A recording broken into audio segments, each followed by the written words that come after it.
Við byrjum hérna í nóvember að steypa hérna undirstöður undir brúarstólpana hérna. Brynjar heiti ég og ég er verkefnastjóri hjá Fortis EHF sem eru í þessu ágæta verkefni hérna.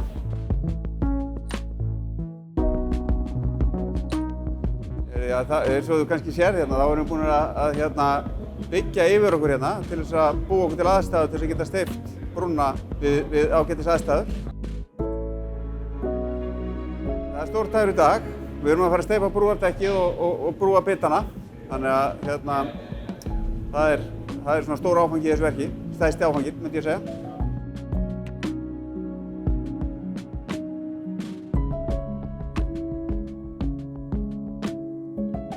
Helstu áskoranir eru veðrið, komast á verkstað á morgnana, flytja efni að og frá og það hafa verið miklar áskoranir í því. Það hefur gengið vel, við erum að vinna með góða fólki.